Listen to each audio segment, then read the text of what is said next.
Hello students, तो आज हम क्लास 10th का साइंस के अंदर चैप्टर 12 देखेंगे, magnetic effects of electric current. ठीक है, ये 12 नंबर का चैप्टर है। तो टॉपिक्स हम डिस्कस करेंगे magnetic field and field lines, magnetic field due to current carrying conductor, force on current carrying conductor in magnetic field, और ये सब करेंगे। चलिए शुरू करते हैं हम। तो सबसे पहले हमारे पास मैग्नेट। तो मैग्नेट होता क्या है? A substance that attract iron और आयरन लाइक सब्सटेंस। तो आयरन या आयरन लाइक सब्सटेंस को जो अट्रैक्ट करता है उसे आप मैग्नेट बोलते हैं। सीधी सिंपल सी डेफिनेशन। प्रॉपर्टीज ऑफ मैग्नेट आती है, तो ये याद रखिएगा। क्या? Every magnet has two poles, north and south. तो आपने मैग्नेट देखी होगी। मैग्नेट की क्या होते हैं? दो पोल्स होते हैं। ठीक है, कौन कौन से होते हैं? साउथ और नॉर्थ, है ना। दो पोल्स होते हैं, नॉर्थ और साउथ। तो यहां पे भी दिखा रखा है कि एक पोल नॉर्थ है, एक पोल साउथ है। तो like poles repel each other. तो जो लाइक पोल होते हैं ना, वो रिपेल करते हैं। लाइक पोल क्या करते हैं? रिपेल करते हैं। जैसे यहाँ पे हमारे पास ये नॉर्थ और नॉर्थ है। कहाँ है हमारे पास नॉर्थ? ये रहा। तो ये नॉर्थ और ये नॉर्थ, तो ये नॉर्थ नॉर्थ जो है ना, वो रिपेल करेंगे, जुड़ेंगे नहीं। ठीक। और ये जो साउथ है, ठीक, ये साउथ जुड़ जाएगा, जुड़ गया, मगर नॉर्थ नहीं जुड़ेगा। तो same pole repel each other और opposite pole attract each other. तो ये रहता है इसका, है ना। Unlike poles attract each other या opposite pole attract each other. तो एक तो हो ही गया कि दो पोल्स होते हैं, दूसरा like pole repel, unlike pole attract. तीसरा जो है फोर्थ नंबर का 1 2 3 4, a freely suspended bar magnet align itself in nearly north south direction with its north pole towards north direction. इसका मतलब क्या है? अगर आपने एक बार मैग्नेट ली, ठीक, अगर आपने एक बार मैग्नेट ली और उसे आपने लटका दिया, किधर लटकाया? फ्रीली सस्पेंड कर दिया आपने, है ना। तो क्या होगा? तो ये होगा, ये किधर मूव करेगा? ये डायरेक्शन किधर दिखाएगा? North south. ठीक है, इस तरीके से ये शो करेगा। तो ये एक और प्रॉपर्टी हो गई। ठीक। इसके बाद है हमारा मैग्नेटिक फील्ड। तो मैग्नेटिक फील्ड क्या कहलाएगा? मैग्नेटिक फील्ड होगा the area around a magnet where a magnetic force is experience magnetic field. तो मैग्नेट के आसपास जो भी एरिया है, जैसे हम लोहा या आयरन लेके जाएंगे तो वो अट्रैक्ट कर लेगा, तो उतना फील्ड जो होगा उसे क्या बोलोगे आप? Magnetic field. जैसे हम डीओ लगाते हैं ना, तो आसपास खुशबू जाती है, तो जहां जहां वो खुशबू जा रही है वो फील्ड है। तो ये है मैग्नेट का फील्ड। ठीक। तो magnetic field is quantity that have both direction और मैग्नीट्यूड। इसके अंदर डायरेक्शन भी होता है और मैग्नीट्यूड भी होता है। किसमें? मैग्नेटिक फील्ड में। तो ये ध्यान रखिएगा। इसके अंदर आप देख सकते हैं, यहां साउथ पोल है, यहां नॉर्थ पोल है ना। तो यहां पे नॉर्थ से साउथ डायरेक्शन है। ठीक। और अंदर क्या होगा? अंदर होगा आपका साउथ से नॉर्थ, SIN इनसाइड। तो SIN से आप याद भी रख सकते हो, है ना। SIN साउथ से नॉर्थ, साउथ से नॉर्थ इनसाइड के अंदर, S साउथ से नॉर्थ इनसाइड के अंदर, और आउटसाइड के अंदर नॉर्थ से साउथ। नॉर्थ से आपके साउथ। ठीक है, तो ये डायरेक्शन देती है इसमें है। अभी मैग्नेटिक फील्ड लाइंस। तो मैग्नेटिक फील्ड लाइंस होती क्या है वो देख लेते हैं हम। तो बेसिकली आपने बार मैग्नेट देख रखा है, तो होता ये है, उससे कुछ लाइंस निकलती होती है। ठीक है, तो वो लाइंस जो होती है ना, उसे बोल दिया हमने मैग्नेटिक फील्ड लाइंस। मगर बात ये है, ये जो मैग्नेटिक फील्ड लाइंस निकल रही है ना, वो इमेजिनरी होती है। ठीक है, अब ये नॉर्थ पोल है और ये साउथ पोल है। तो मैग्नेटिक फील्ड लाइंस नॉर्थ से निकल के साउथ के अंदर जाती है। ठीक, आउटसाइड। ठीक है, आउटसाइड। और इनसाइड क्या होता है? ये साउथ से नॉर्थ की तरफ जाती है। ठीक है, ये नॉर्थ से साउथ गई बाहर और अंदर साउथ से नॉर्थ आई। तो आप इस निमोनिक को इस तरीके से भी यूज कर सकते हो, SIN सिन, है ना, साउथ से नॉर्थ। तो ये इस तरीके से रहती है। अब एक दो चीज और देख सकते हो, जैसे ये फील्ड लाइन जा रही है, तो इसके ऊपर अगर टेंजेंट खींचोगे ना, तो ये इसकी मैग्नेटिक फील्ड की डायरेक्शन होगी। इसकी टेंजेंट खींचोगे तो मैग्नेटिक फील्ड की डायरेक्शन ये होगी, ठीक है। तो ये याद रखने वाली बात है। अब ये इतनी दूर दूर है ना, इतनी दूर दूर है मैग्नेटिक फील्ड लाइंस, तो यहाँ पे स्ट्रेंथ कम होगी, और यहाँ देखो कितनी पास पास है, पास पास है, तो यहाँ पे स्ट्रेंथ ज्यादा होगी। तो पोल के ऊपर स्ट्रेंथ ज्यादा और बीच के अंदर स्ट्रेंथ कम होगी, ये थोड़ा सा ध्यान रखने वाली बात है ना। चलिए, तो मैग्नेटिक फील्ड लाइंस क्या है? The magnetic field lines can be explained as imaginary lines that graphically represented the magnetic field acting around a magnet, ठीक है, magnetic field acting around a magnet, simple. चलिए एक्टिविटी कर लेते हैं हम। तो एक्टिविटी बहुत इंपॉर्टेंट है, इसके बेस के ऊपर ही क्वेश्चंस आएंगे और कंक्लूजन उससे ज्यादा इंपॉर्टेंट है। तो आपने क्या करा, एक सर्किट के अंदर एक वायर ले लिया, ठीक है, यहाँ कार्डबोर्ड रख दिया और यहाँ पे एक कंपास रख दिया, ठीक। अब आप क्या करेंगे, जैसे ही की लगाएंगे, ऑन करेंगे, ठीक है, तो क्या होगा, करंट फ्लो होगा। जैसे ही करंट फ्लो होगा, या मैग्नेटिक जो कंपास है उसमें डिफ्लेक्शन होगा। तो इससे क्या पता चला, कंक्लूजन याद रखें, electric current produce a magnetic field. क्यों, ऐसा क्यों? क्योंकि अगर एक कंपास के पास हम मैग्नेट लाते हैं तब भी वो डिफ्लेक्ट होता है। तो अगर करंट फ्लो हो रहा है मतलब मैग्नेटिक फील्ड क्रिएट हो रहा है, मैग्नेटिक फील्ड क्रिएट हो रहा है मतलब कंपास हिल रहा है। तो इसलिए बोला गया electric field produce magnetic field, electric current produce magnetic field. तो इलेक्ट्रिक करंट क्या प्रोड्यूस करता है, मैग्नेटिक फील्ड। ये एक्सपेरिमेंट से हमें पता चला। एक्टिविटी बड़ा ध्यान रखिएगा इस चैप्टर के अंदर। यहां हमने क्या करा, एक बार मैग्नेट ले ली, ठीक है।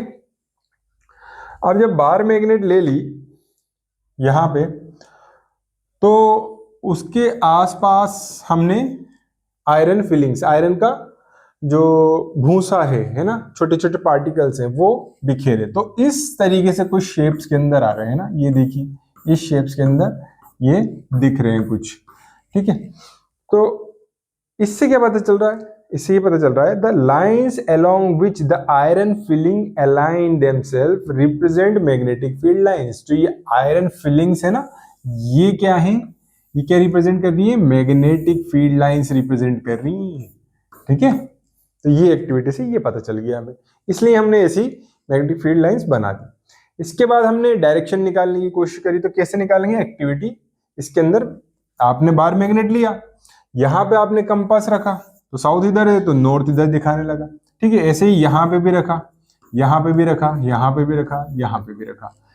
अब ये क्या दिखा रहा है, north north north north north, ठीक है। तो एट्रैक्शन हो रहा है, ठीक है, और इस डायरेक्शन के अंदर दिखा रहा है, ठीक। ये देखिए है ना, ये पूरा का पूरा, ठीक। अब यहां पे क्या होगा, यहां पे आपका नॉर्थ के अगेंस्ट के अंदर साउथ हो जाएगा। मतलब ये कि साउथ इधर शो होने लग जाएगा, है ना। अब ये ध्यान रखें, ठीक है, यहां ये नॉर्थ शो कर रहा है, यहां पे ये आपका साउथ शो करने लग जाएगा, है ना। तो डायरेक्शन कैसे हुई, यूं करके इस तरीके से डायरेक्शन शो होती हुई, क्योंकि ये सब इस तरीके से शो हो रहा है कंपास, ठीक। और इनसाइड तो मैंने आपको बताया, इनसाइड के अंदर क्या होगा, इनसाइड के अंदर आपका साउथ से नॉर्थ डायरेक्शन के अंदर।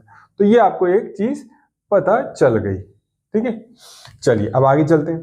तो अब इससे प्रॉपर्टीज बहुत सारी निकल के आई। तो प्रॉपर्टीज देखते हैं क्या है, ये बहुत इंपॉर्टेंट है, यही आता है एग्जाम के अंदर कि प्रॉपर्टीज बताओ, या इसके ऊपर बेस्ड क्वेश्चंस आ जाएंगे, है ना, फिल इन द ब्लैंक्स आ जा सकते हैं, एमसीक्यूज आ सकते हैं, ठीक है।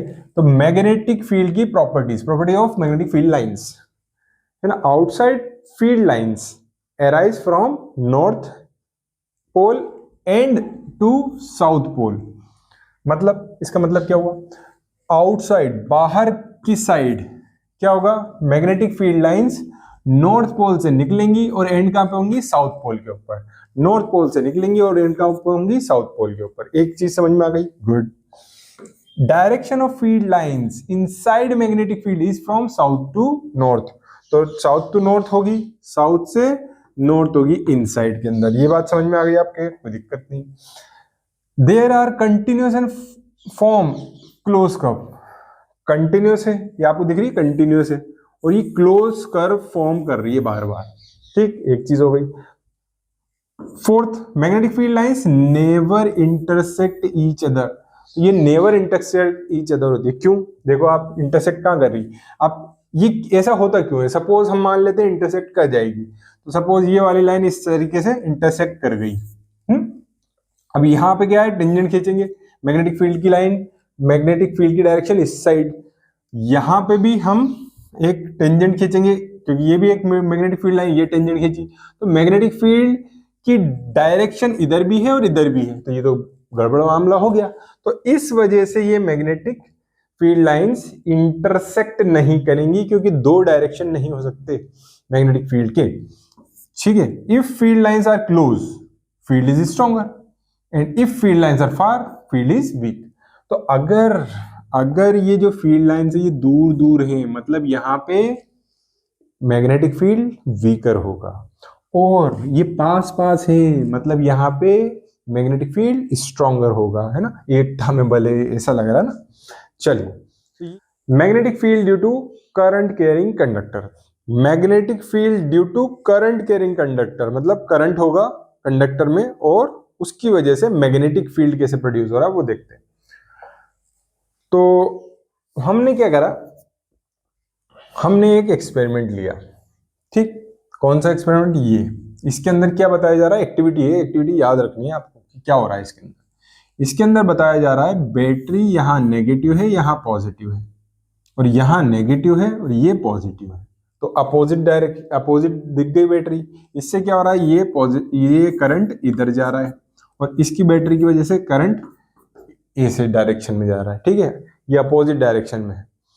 यहां आपने कंपास रख दिया, तो जब ये करंट फ्लो हुआ तो ये इस डायरेक्शन के अंदर शो करने लग गया, और करंट इधर जा रहा है तो ये इस डायरेक्शन के अंदर शो करने लग गया।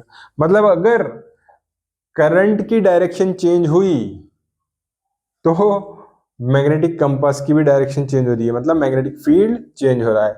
मतलब if the direction of current is reverse, the direction of deflection is also reverse।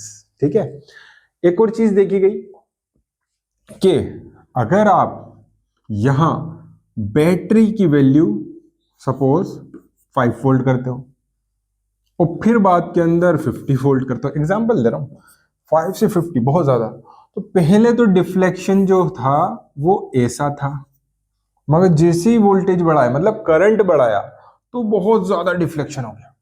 मतलब the more current the higher deflection.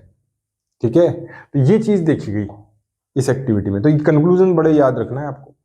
फिर इसके बाद आया हमारे पास magnetic field due to current through straight conductor, वो भी स्ट्रेट कंडक्टर था, ये थोड़ा सा और डीप में जाते हैं हम, स्ट्रेट कंडक्टर। तो यहाँ क्या दिख रहा है आपको, एक्टिविटी 12.5, ये क्या दिख रहा है, यहां पे आपने एक कार्डबोर्ड लिया, है ना, कार्डबोर्ड लिया और एक वायर इसके अंदर से पेनिट्रेट कर दिया।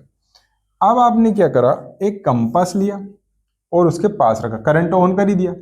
कंपास की जो निडल है वो इस तरीके से, है ना, ये कंपास है, ठीक है, इस तरीके से चली। तो ये अब इस तरीके से चली, इसका मतलब ये मैग्नेटिक फील्ड की लाइन से, है ना, मैग्नेटिक फील्ड लाइन इस तरीके से बनी यहाँ पे। ठीक है, और ये यहाँ पे इस तरीके से बनी, यहाँ पे इस तरीके से बनी, मतलब कंपास की जो डिफ्लेक्शन थी ना, वो जितना पास जा रहे थे उतनी ज्यादा डिफ्लेक्टेड थी। ठीक है, अब इससे कंक्लूजन क्या क्या निकालते हैं हम, है ना, वो देखते हैं। तो magnetic field can be represented by concentric circle at every point on conductor. तो कॉन्सेंट्रिक सर्किल से रिप्रेजेंट करा जा सकता है हर एक पॉइंट पे कंडक्टर। ठीक है, कॉन्सेंट्रिक सर्किल, एक चीज निकल गई। Circle are closer near the conductor. ठीक है, और ये जो सर्किल है ना वो क्लोजर है, नियर, जितना पास जाओगे उतना क्लोज सर्किल रहेगा।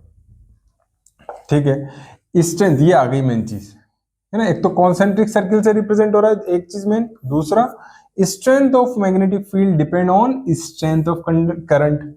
तो करंट जितना बड़ा 5 से 50 उतना ज्यादा स्ट्रेंथ, है ना, strength of magnetic field.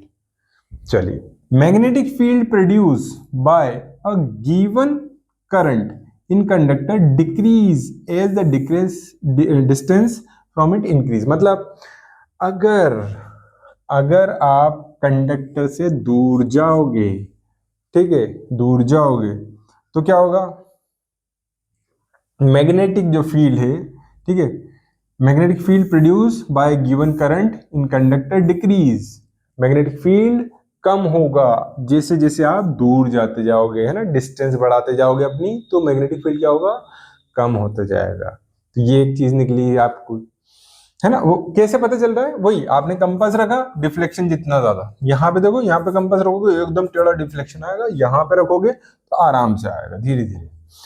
Direction can be given by right hand thumb rule और कंपास। तो डायरेक्शन किससे दी जा रही है, कंपास से दी जा रही है या फिर राइट हैंड थंब रूल से। अब ये right hand thumb rule next step उसके अंदर पढ़ेंगे, है ना। तो यहां तक कंक्लूजन आ गया हमारे। अब आता है राइट हैंड थंब रूल क्या होता है। तो राइट हैंड थंब रूल बड़ी बढ़िया चीज है। क्या चीज है, बहुत काम आने वाला है। तो ये कंडक्टर है एक, ठीक, यहाँ करंट फ्लो हो रहा है इस डायरेक्शन के अंदर, तो हम लेंगे राइट हैंड को, ठीक है, और उसको थंब को, और इसको पकड़ लेंगे हम, ठीक, इस तरीके से पकड़ लिया। तो ये जो रैप हो रही है ना इसके अंदर, कर्ल कर रही है, रैप हो रही है, तो ये जो रैप हो रही है यही मैग्नेटिक फील्ड है बेसिकली, ठीक है। तो इसे बताया कैसे गया है, imagine you are holding a current carrying conductor, straight conductor in your right hand such that the thumb is pointing toward the direction of current, thumb is pointing toward the direction of current, simple. Then the finger wrap around the conductor give the direction of magnetic field। तो ये किसकी magnetic field की direction show करेगा, है ना, किस तरीके से जा रहा है वो। जैसे ऐसे जा रहा है तो इस तरीके से जा रहा है, ठीक, यूं जा रहा है। और अगर करंट के वायर यूं पकड़ रखा है तो यूं जा रहा है, ये ऐसे जा रहा है, ठीक, यूं जा रहा है, क्लॉकवाइज जा रहा है, यहाँ एंटी क्लॉकवाइज जा रहा है, ठीक है। चलिए, आई होप समझ में आ गया होगा। अब हमारा नेक्स्ट टॉपिक है magnetic field due to a current through a circular loop. तो आपने क्या करा, आपने बैटरी लगाई, एक लूप लगाया, ठीक है, और यहाँ पे टेबल रख दी या फिर आपने एक कार्डबोर्ड रख दिया। अब इसके अंदर किस तरीके से मैग्नेटिक फील्ड लाइन दिख रही है, तो वही छोटे से पोर्शन के ऊपर राइट हैंड लगा के देख लो, ठीक है, यूं इस तरीके से दिख रही है, ठीक। इसके अंदर कैसे दिख रही है, देखो डायरेक्शन किधर जा रही है, ये करंट की डायरेक्शन यूं जा रही है ना, और यहाँ पे यूं आ रही है। तो यहाँ पे लगा के देखो तो इस साइड इनसाइड जा रहा है, और यहाँ पे लगा के देखो तो इनसाइड जा रहा है। यहाँ पे लगा देगा आउटसाइड, इस साइड आउटसाइड आ रहा है, और इस साइड इनसाइड जा रहा है, इस साइड इनसाइड जा रहा है, यूं कर, नहीं इस साइड नहीं जा रहा है, इनसाइड, इस साइड नहीं है, यह करंट ये है तो इस साइड इनसाइड जा रहा है, और इधर से निकल रहा है तो ये आउटसाइड, ठीक है। ये आउटसाइड का होता है ना, और ये इनसाइड का सिंबल होता है ना, आगे पढ़ेंगे 12th क्लास में आप। तो ये कॉन्सेंट्रिक सर्किल दिख रहे हैं, और यहाँ बीच के अंदर आपको स्ट्रेट लाइन दिखेगी, है ना, इस तरीके से। चलिए अब आगे इसे पढ़ के देखते हैं, कंक्लूजन्स और डिटेल्स। तो every point on the circular loop will act as a straight conductor. तो कहीं पे भी आप पुट कर लो कोई भी लूप के ऊपर, तो वो एज ए स्ट्रेट कंडक्टर की तरह बिहेव कर रहा है, राइट हैंड लगाओगे आप तो डायरेक्शन मिल जाएगी। तो magnetic field lines are closer near the conductor, पास के अंदर जो मैग्नेटिक फील्ड लाइंस है वो पास होंगी, है ना, near the conductor magnetic field lines closer होंगी, और फील्ड क्या होगा, स्ट्रॉन्ग होगा, है ना, फील्ड स्ट्रॉन्ग होगा, पास, दूर नहीं होगा फील्ड स्ट्रॉन्ग, ठीक। Magnetic field lines move away from each other as we move toward the center। तो ये दूर होती जाएंगी होती जाएंगी होती जाएंगी जैसे हम सेंटर की तरफ बढ़ते जाएंगे, और बीच के अंदर एक स्ट्रेट लाइन बन जाएगी, ठीक। Move toward the centre of current carrying loop, at the centre the magnetic field lines appear as a straight line, और बीच के अंदर वो एज ए स्ट्रेट लाइन हमें मिल जाएगी, ठीक है। तो ये इस तरीके से होगा, ठीक। चलिए अब इसके बाद फैक्टर्स, तो factor affecting magnetic field of a circular current carrying conductor. Factors क्या क्या होंगे जो इफेक्ट करेंगे मैग्नेटिक फील्ड को सर्कुलर करंट कैरिंग कंडक्टर में। तो इसके अंदर फैक्टर क्या क्या देखने को मिले आपने उसके अंदर, कि मैग्नेटिक फील्ड डायरेक्टली प्रोपोर्शनल होगा करंट पासिंग थ्रू कंडक्टर। जितना मैग्नेटिक जितना करंट ज्यादा उतना मैग्नेटिक फील्ड ज्यादा, तो ये प्रोपोर्शनल होगा। ठीक, मैग्नेटिक फील्ड प्रोपोर्शनल होगा नंबर ऑफ टर्न्स के, तो नंबर ऑफ टर्न ज्यादा मैग्नेटिक फील्ड ज्यादा। ठीक, ये भी समझ में आती है।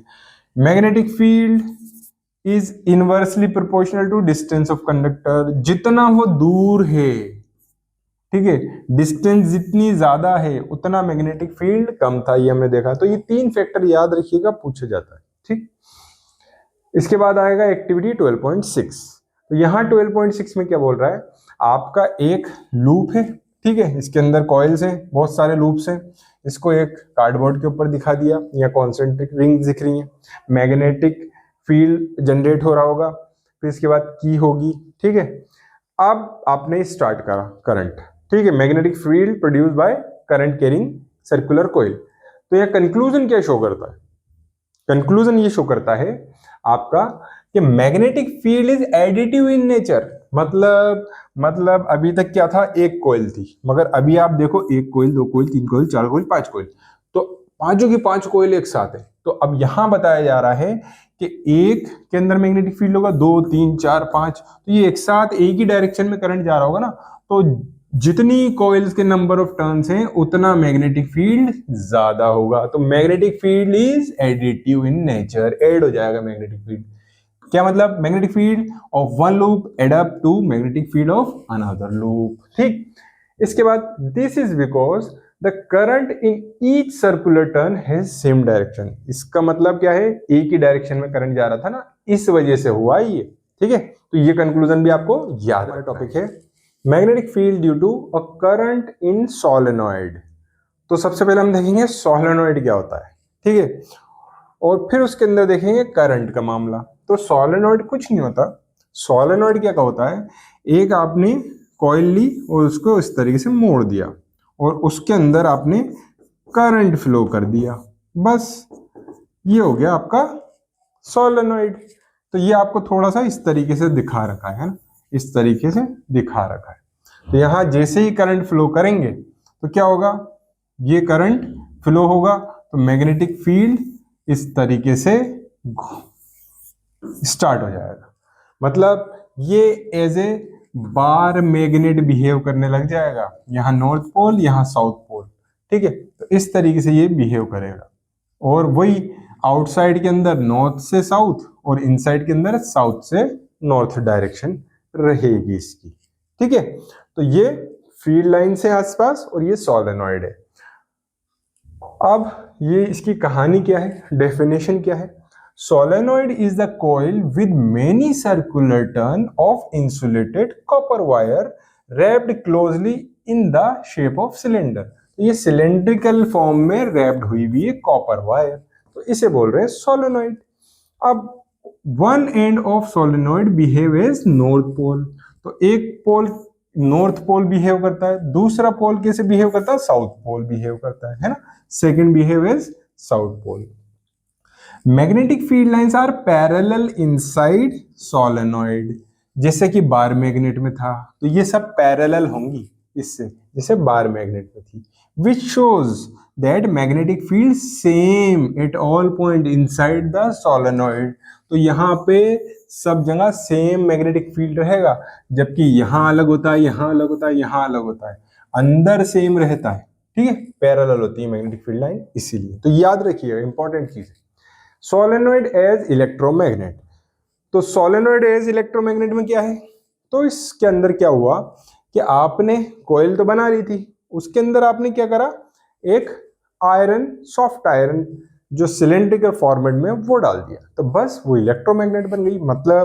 मतलब क्या है, a temporary magnet of soft iron core with a coil wound around it which retain magnetism only when current passes through the coil। मतलब जैसे ही ये करंट पास हुआ वैसे ही ये मैग्नेट बन गई, कौन, सॉफ्ट आयरन, तो उसे बोल रहे हो आप इलेक्ट्रोमैग्नेट। और ये कहाँ काम में आती है, इलेक्ट्रिक बेल में बोलती है ना टिंग डोंग, तब काम में आती है, इलेक्ट्रिक मोटर्स में काम में आती है, और क्रेन में काम में आती है। क्रेन में बड़ा अच्छा एग्जांपल है, जैसे सपोज आपके पास एक आयरन का बॉक्स है, आपके पास एक क्रेन है ना, तो ये क्रेन इसे उठाएगी कैसे, तो यहां कुछ लगा हुआ होगा इलेक्ट्रोमैग्नेट, यहां जैसे ही करंट स्टार्ट होगा वैसे ही क्या होगा, ये चिपक जाएगा, ये उठा के और कहीं ले जाएगी। अब जब इसे छोड़ना होगा है ना, बॉक्स को नीचे है ना रखना होगा, तो ये रखेगी और यहाँ करंट स्टॉप कर देगी, तो ये मैग्नेट बनना बंद हो जाएगा, तो आयरन बॉक्स छूट जाएगा, छोड़ देगी वो, और यहाँ पे जब उठाना होगा तो मैग्नेट बनाना होगा तो करंट स्टार्ट कर देगी। तो इस तरीके से आप इलेक्ट्रिक क्रेन को देख सकते हैं। Force on a current carrying conductor in a magnetic field, तो एक मैग्नेटिक फील्ड है, उसके अंदर एक वायर रख दिया करंट वाला, तो क्या होता है उसके ऊपर फोर्स लगेगा। कैसे, देखिए यहाँ पे मैग्नेट है नॉर्थ साउथ, तो ऐसे रख रखी है, यहाँ पे करंट कैरिंग वायर कंडक्टर है तो उसे ऐसे रख रखा है, मैग्नेटिक फील्ड इधर है, करंट इधर जा रहा है, तो मैग्नेटिक फील्ड इधर है, करंट इससे लेफ्ट हैंड फ्लेमिंग रूल से इधर दिखाएंगे, करंट इधर है, तो धक्का किधर लगेगा, फोर्स अंगूठे से इधर लगेगा। ठीक, यहां पे भी यही हो रहा है, मैग्नेटिक फील्ड ऊपर, करंट आगे, धक्का इस साइड फोर्स दिखा रहा है ना। तो ये पूरा एक एपरेटस है। अब इसमें बताया क्या जा रहा है कि the displacement in the conductor is the maximum when the direction of current is right angle to the direction of magnetic field. तो अगर मैग्नेटिक फील्ड का डायरेक्शन और करंट का डायरेक्शन राइट एंगल के ऊपर है, यूं और यूं है, तो क्या होगा, मैक्सिमम क्या लगेगा, मैक्सिमम डिस्प्लेसमेंट मैक्सिमम होगा, मतलब फोर्स मैक्सिमम लगेगा। ठीक है, ये ध्यान रखने वाली बात। Direction of force is reverse on reversing the direction of current. अगर करंट का डायरेक्शन इधर था, फोर्स इधर लग रहा था, करंट का डायरेक्शन चेंज कर देते हैं, ये चेंज कर दिया, इधर हो गया करंट, मैग्नेटिक फील्ड तो वही है, करंट इधर हो गया, तो डायरेक्शन ऑफ फोर्स का इधर, पहले किधर लग रहा था फोर्स उधर, अब किधर लग रहा है इधर। यहाँ यही बता रहा है कि direction of force is reverse on reversing the direction of current. Direction of force is given by left hand Fleming rule, तो लेफ्ट हैंड फ्लेमिंग रूल से हम डायरेक्शन देखेंगे, तो ये कंक्लूजन ध्यान रखिएगा एक्टिविटी का। अब लेफ्ट हैंड फ्लेमिंग रूल क्या होता है, अभी देख ही लिया क्या होता है। तो यहां पे देख रहे हो, ये जो मिडिल फिंगर है वो करंट को शो कर रही है, ठीक है, ये जो फील्ड है मैग्नेटिक फील्ड इसे ये शो कर रहा है, और इसे फोर्स या मोशन शो कर रहा है। तो मोशन फोर्स और मैग्नेटिक फील्ड और करंट। ठीक, तो फ्लेमिंग लेफ्ट हैंड रूल क्या बोलता है, it states that if we arrange our thumb, forefinger and middle finger of left hand perpendicular to each other. ठीक है, middle finger field, magnetic field, forefinger, thumb, force, अगर ये तीनों perpendicular 90 degree 90 degree 90 degree, ये तीनों 90 degree पे हैं, तो thumb point two force experience by the conductor. तो जो थंब है वो force experience by the conductor होगा, फोर्स शो करेगा। तो four finger point magnetic field और मिडिल फिंगर करंट को शो करेगा। ये फोर्स है ना, डिस्प्लेसमेंट फोर्स, ये मैग्नेटिक फील्ड और ये करंट को शो करेगा। ठीक है, चलिए, तो left hand Fleming rule I hope समझ में आ गया होगा।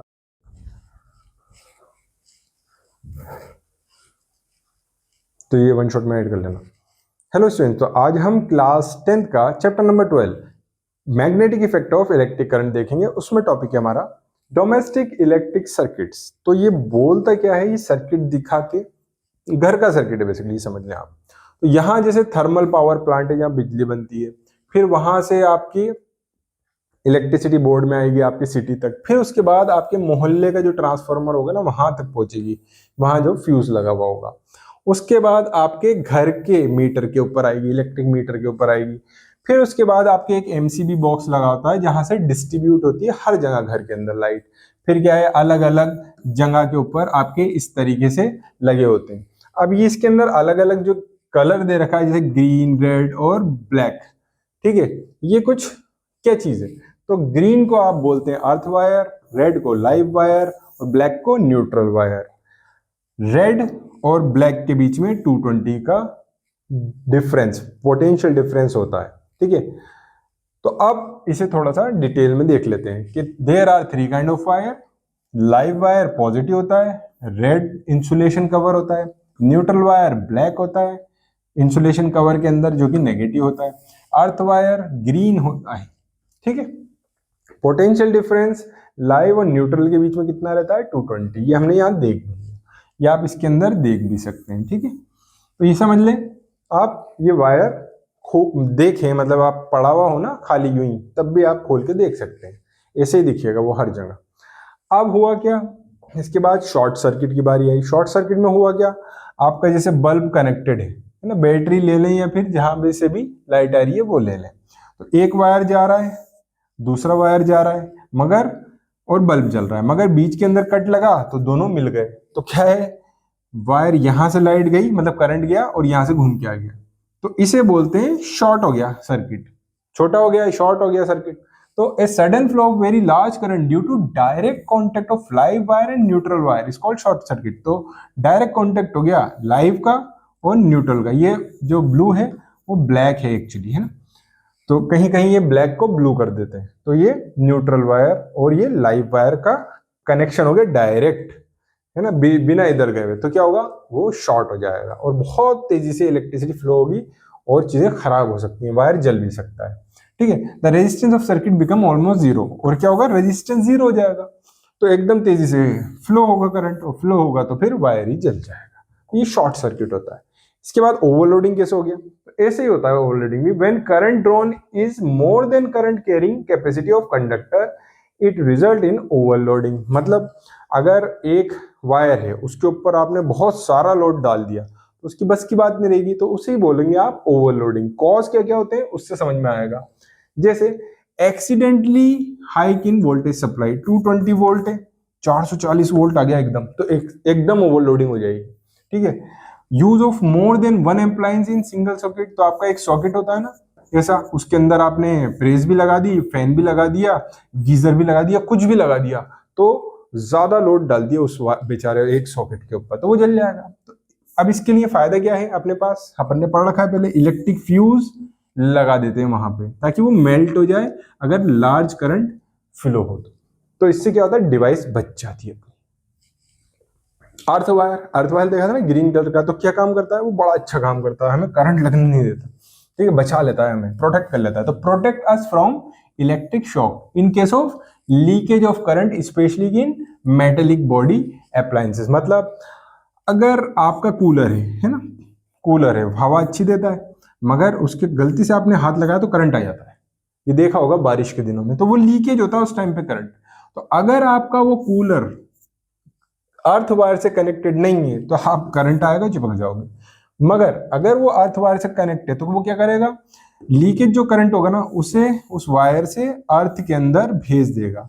मतलब आपने हाथ लगाया और अर्थ ऑलरेडी है, तो करंट लो रेजिस्टेंस पार्ट पकड़ेगा और अर्थ में चला जाएगा। अगर ये नहीं होगा तो लो रेजिस्टेंस किधर है, इस साइड है, तो क्या होगा, ये कूलर इधर से निकल जाएगा और यहां से फिर अर्थ जाएगा आप में से होता हुआ, और अगर आप में से होता हुआ गया तो करंट बढ़िया लगता है, आप डायरेक्ट ऊपर भी जा सकते हैं। तो उसका ध्यान रखें कि अर्थ वायर जरूर लगवाएं।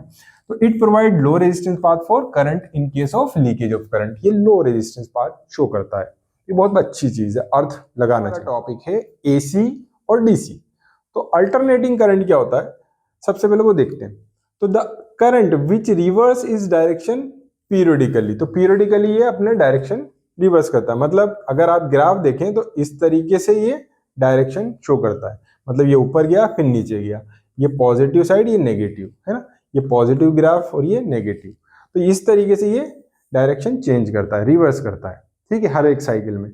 मगर अगर डीसी को देखें, डायरेक्ट करंट को देखें, तो ये सिर्फ अगर ग्राफ के अंदर देखें ये सिर्फ टाइम के साथ साथ सीधे सीधे चलता रहता है, बिल्कुल सीधे सीधे चलता रहता है, कोई इधर उधर नहीं करता ये, ठीक है। तो ये चीज है सबसे इंपॉर्टेंट। अब इसके बाद AC can transmitted long distance, तो एसी है ना लंबी दूरी तक जा सकता है, मगर डीसी दूरी तक नहीं जा सकता, लॉन्ग डिस्टेंस तक नहीं जा सकता। ऐसे याद करना है आपको इसे, एसी स्टोर्ड नहीं हो सकता बैटरीज में, बैटरी में एसी स्टोर नहीं होता। बैटरी में स्टोर कौन होता है, डीसी स्टोर्ड इन बैटरी। जब हमारी मोबाइल के अंदर बैटरी होती है उसमें डीसी होता है, तो जिसमें भी बैटरी है ना उसमें डीसी है, एसी नहीं है ना। इसके बाद frequency of AC is never zero, तो इसकी frequency of AC is never zero, जबकि डीसी की फ्रीक्वेंसी 0 होगी, एक ही होगी, हमेशा यूं चलता है ना, तो फ्रीक्वेंसी 0 रहेगी। ठीक है, इसके बाद our TV fridge work on AC, हमारे टीवी और फ्रिज एसी पे वर्क करता है, मगर हमारा रिमोट जो है वो इस पे वर्क करता है, डीसी पे वर्क करता है। ठीक है, तो ये थोड़ी थोड़ी चीजें हैं, वो याद रखिएगा। अगर आपको मुझसे कनेक्ट होना है तो सबसे आसान तरीका ये है कि आप गूगल के ऊपर जाएं और आप मेरा नाम लिख दें, तो सर्च करेंगे तो बहुत सारे लिंक मिल जाएंगे, उससे आप कनेक्ट मुझसे हो सकते हैं। Thank you.